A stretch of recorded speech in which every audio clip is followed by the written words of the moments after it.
சிலருக்கு அந்த தீர்மானத்தில் ரொம்ப தடுமாறுவாங்க.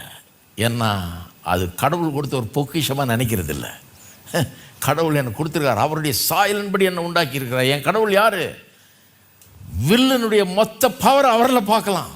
அவர் உன்னை தீர்மானிச்சார்னா செய்தே காட்டுவார். எவனும் நிறுத்த முடியாது, எந்த பிசாசும் தடுத்து நிறுத்த முடியாது, செஞ்சு காட்டுவார். அப்பேற்பட்ட கடவுள் என்னுடைய கடவுள். என்ன அவர் மாதிரி உண்டாக்கி இருக்கிறாரு. எதை தீர்மானிக்கிறேனோ அதை செய்து காட்டக்கூடியவனாக உண்டாக்கி இருக்கிறார். இப்படிப்பட்ட குடும்ப வாழ்க்கையை வாழணும்னு நான் அர்ப்பணிக்கிறேன், தீர்மானிக்கிறேன். இப்படி ஊழியத்தை செய்யணும்னு நான் தீர்மானிக்கிறேன், அர்ப்பணிக்கிறேன். அதுக்காக என்ன வந்தாலும் சரி இதைத்தான் செய்வேன், அர்ப்பணிக்கிறேன். இப்படி தான் நடந்து கொள்வேன்ற அர்ப்பணிக்கிறேன், தீர்மானிக்கிறேன். எனக்கு எதுக்கு கொடுத்தார் கடவுள்? இல்லை, இவ்வளோ பெரிய பவரை என் கையில் கொடுத்துருக்கிறாரு. அதில் தடுமாற்றத்துக்கு இடம் இல்லை. அர்ப்பணிக்கிறேன். கர்த்தர் எனக்கு உதவி செய்கிறார். அவர் கொடுக்குற அந்த வில் பவர் அவர் கொடுக்குறாரு. ஆனால் அந்த வில்லை சிலர் யார் எதுக்கு தெரியுமா பயன்படுத்துகிறாங்க? கடவுளுக்கே என் வாழ்க்கையில் இடம் கூடாது, முடியாது, கடவுள் இருக்கக்கூடாது, என் வாழ்க்கையில் கடவுளை வேணாம் அப்படின்னு தீர்மானிக்கிறதுக்கு அதை பயன்படுத்துகிறாங்க. நான் இப்படி அக்கிரமம் பண்ணி தான் வாழ்வேன், நான் குடித்து வெறிப்பேன், உருளுவேன், என்ன வேணால் பண்ணுவேன், எவனும் கேட்கக்கூடாது.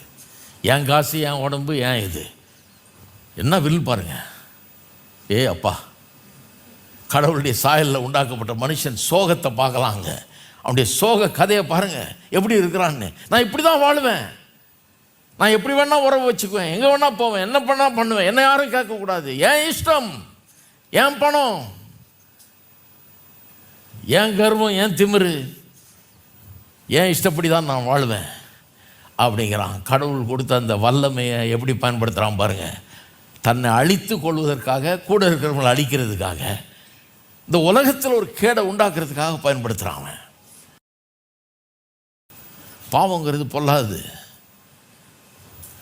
கடவுள் வேணான்றதுக்கு பயன்படுத்துகிறான். சங்கீதம் 2 போன வாரம் சொன்னேன் இல்லையா?